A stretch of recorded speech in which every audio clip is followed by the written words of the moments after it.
அனைவருக்கும் வணக்கம். நம்ம இந்த வீடியோவில் என்ன பார்க்க போகிறோம் அப்படின்னா, இந்த இலக்கணத்தில் ரொம்ப முக்கியத்துவம் வாய்ந்த ஒரு டாபிக், ரொம்ப முக்கியத்துவம் வாய்ந்த ஒரு டாபிக் வந்து பார்த்திங்க அப்படின்னா, இந்த தொகைநிலை தொகாநிலை தொடர்கள் அப்படிங்கிறது. சரிங்களா? நம்ம இப்போ லாஸ்ட் வீடியோவில் என்ன பார்த்தோம் அப்படின்னா, சொற்றொடர், அதாவது தொடரை பற்றி பார்த்தோம் இல்லைங்களா? 16 வகையான தொடர்களை பற்றி பார்த்தோம். ஒரு எழுத்து வந்து தனித்து நின்றுச்சுனாவோ இல்லை பல எழுத்துக்கள் தொடர்ந்து வந்துச்சுனாவோ நம்ம வந்து அதை சொல் அப்படின்னு சொல்கிறோம். ஒரு பொருளை கொடுத்துச்சு, அதுதான் சொல்லுன்னு சொல்கிறோம். இந்த சொற்கள் வந்து பல தொடர்ந்து நின்று பொருள் தருவதை வந்து என்ன சொல்கிறோம்னா சொற்றொடர் அப்படின்னு சொல்லிட்டு சொல்கிறோம். இல்லைன்னா தொடர் அப்படின்னு சொல்லிட்டு சொல்கிறோம். சரிங்களா?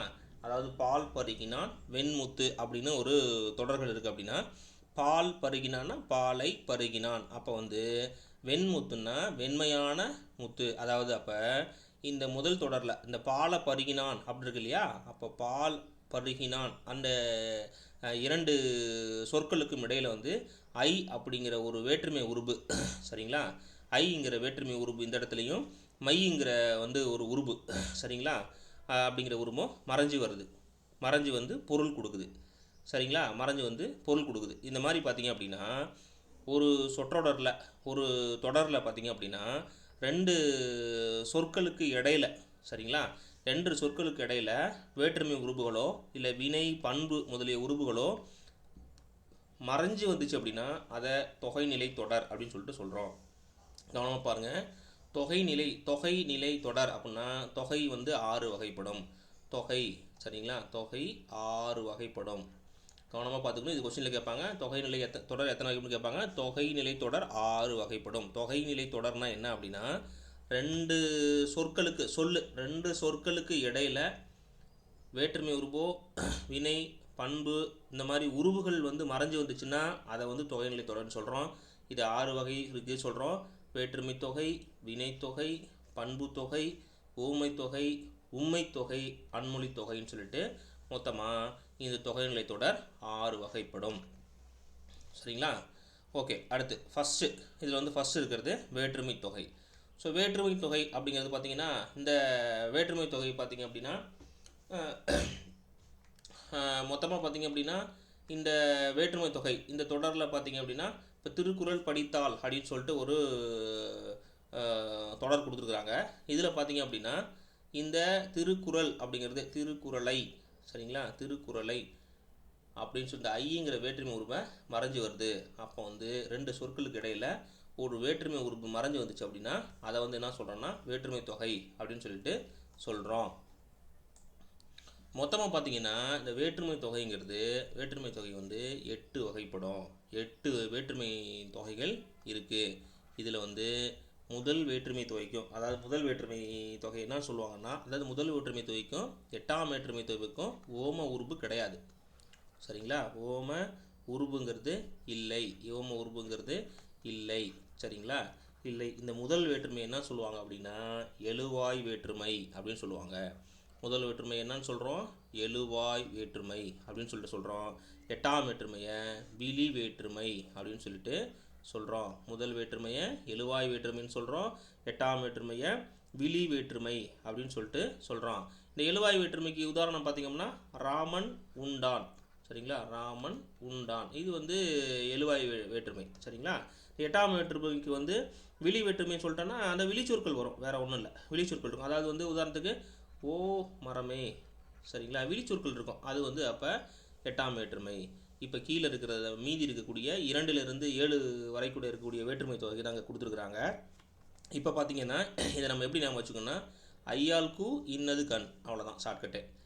ஐ ஆல் கு இன் அது கண், சரிங்களா? ஐயால் கு இன்னது கண். ஐங்கிறது 2ஆம் வேற்றுமை தொகை, ஆளுங்கிறது 3ஆம் வேற்றுமை தொகை, கூங்கிறது 4ஆம் வேற்றுமை தொகை, இன்னுங்கிறது 5ஆம் வேற்றுமை தொகை, அதுங்கிறது 6ஆம் வேற்றுமை தொகை, கண்ணுங்கிறது 7ஆம் வேற்றுமை தொகை. உதாரணம் பார்த்தீங்கன்னா திருவாசகம் படித்தான், திருவாசத்தை படித்தான்.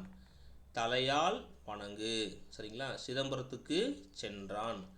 மலைவீலின் அருவி, கம்பரது பாடல்கள், மலையின் கண் குகை. இந்த மாதிரி வந்து வேற்றுமை தொகைகள் 8 வகைப்படும். முதல் வேற்றுமைக்கும் வேற்றுமை தொகைக்கும் 8ஆம் வேற்றுமை தொகைக்கும் ஓம் உறுப்பு கிடையாது. மற்றதுக்கு ஷார்ட்கட்டு ஐயால் கு இன்னது கண். இது ரொம்ப முக்கியம், எக்ஸாமில் கேட்பாங்க.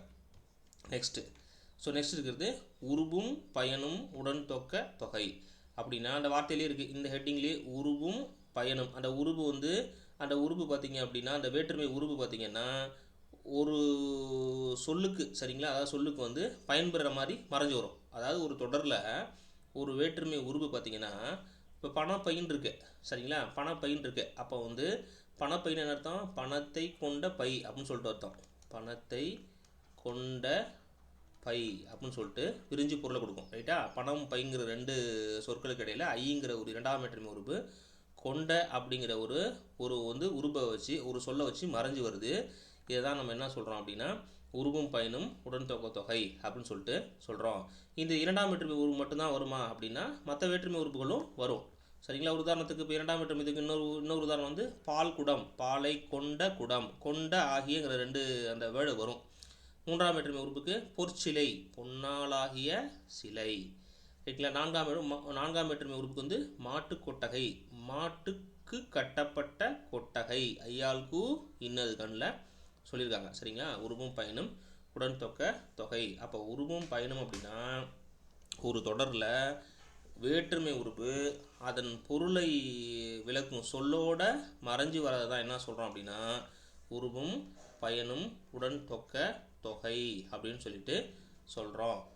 அடுத்தது இருக்கிறது வினைத்தொகை. இந்த வினைத்தொகைங்கிறது என்ன சொல்கிறாங்க, நன்னூலில் என்ன சொல்லுவாங்கன்னா காலம் கறந்த பெயரச்சத்தை வினைத்தொகைன்னு சொல்லுவாங்க.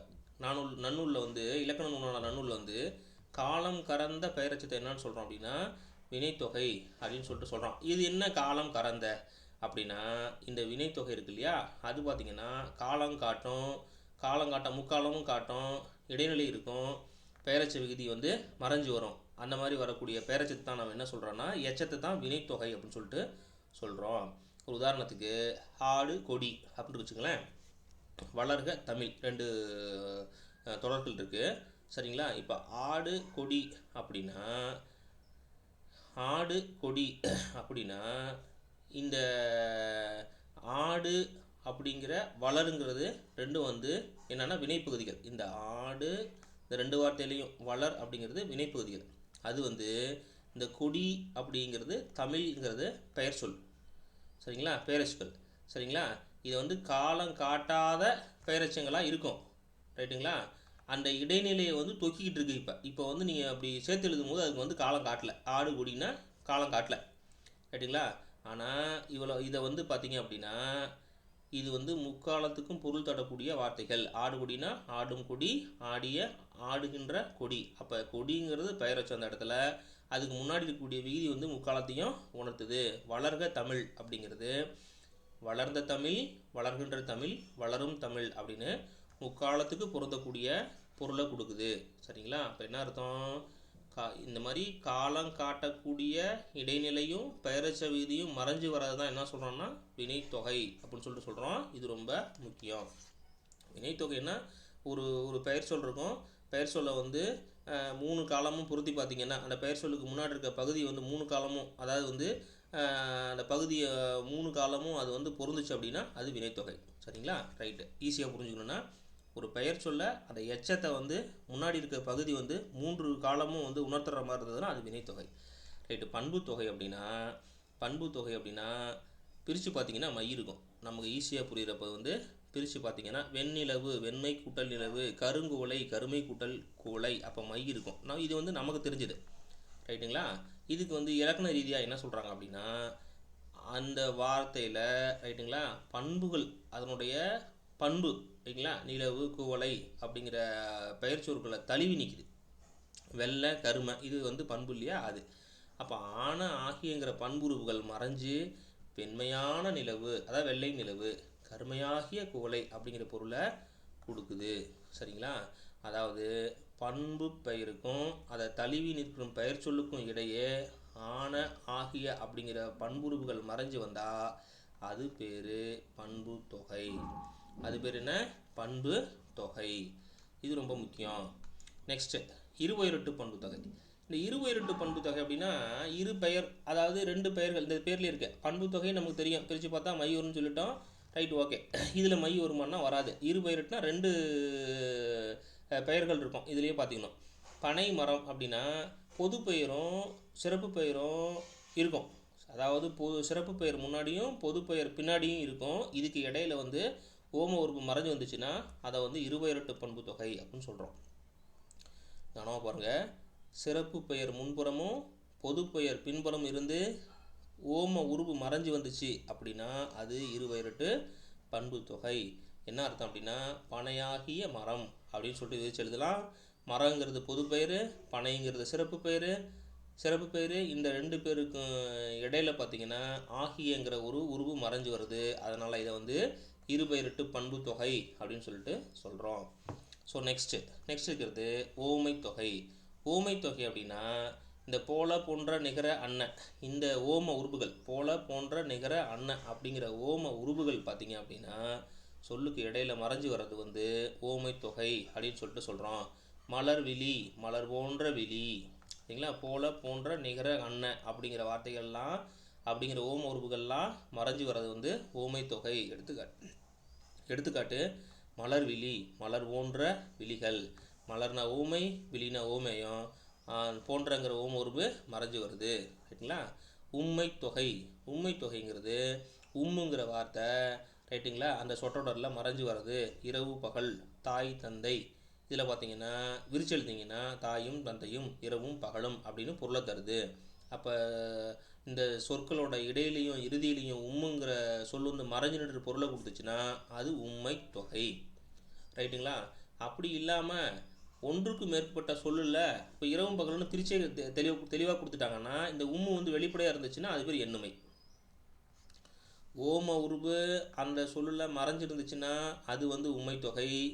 உம்முங்கிற வார்த்தை, உம்முங்கிற ஓம உருவு மறைஞ்சிருந்தா உம்மை தொகை. இது வெளிப்படையாக இருந்துச்சுன்னா, வெளிப்படையாக அந்த வார்த்தையில் இருந்துச்சு அப்படின்னா அது பேர் வந்து எண்ணுமை.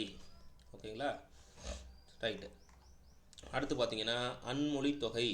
இந்த அன்மொழி தொகை ரொம்ப முக்கியம். இது எக்ஸாம்பிள் அடிக்கடி கேட்பாங்க, பிரித்தெழுதுகளே கேட்பாங்க. அன்மொழி தொகை பிரித்தெழுதுக அப்படின்னு கேட்பாங்க. அல் கூட்டல் மொழி கூட்டல் தொகை, சரிங்களா? அதாவது ஒரு தொகைநிலை தொடரில் வேற்றுமை, வினை, பண்பு, ஊமை, உண்மை ஆகிய தொடர்களில் அவை எல்லாத பிற சொற்களும் மறைஞ்சு வரதை அன்மொழி தொகை அப்படின்னு சொல்கிறோம். அன்மொழி தொகைங்கிறது அல் கூட்டல் மொழி கூட்டல் தொகைன்னு நம்ம பிரித்து எழுதுகிறோம்.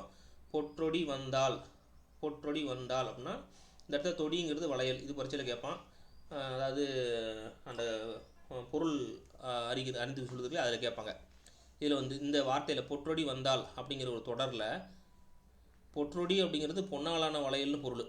பொன்னாலான வளையல்ங்கிறது பொருள். இதில் வந்து வந்தால் அப்படிங்கிற வினைச்சொல் வந்து தழுவி நிற்பதனால பொன்னாலாகிய வளையலை அணிந்த பெண் வந்தால் அப்படின்னு பொருள் கொடுக்கும். இதில் வந்து ஆள் அப்படிங்கிற மூன்றாம் வேற்று இருக்கும், ஆகிய அப்படிங்கிற பயனும் மறைஞ்சு வந்து வண்டால் என்ன சொன்னால பெண்ணை குறிக்கிறதுனால இது மூன்றாம் வேற்றுமை புறத்து பிறந்த அன்மொழி தொகை அப்படின்னு சொல்லிட்டு சொல்கிறாங்க. சரிங்களா? ரைட். இது வரைக்கும் புரிஞ்சுக்கணும்னு நினைக்கிறேன். நம்ம அடுத்த வீடியோவில் வந்து தொகாநிலை தொடர்கள் பார்ப்போம். இந்த வீடியோ பிடிச்சிருந்தால் லைக் பண்ணுங்கள், மற்றவங்களுக்கு ஷேர் பண்ணுங்கள். தேங்க்யூ.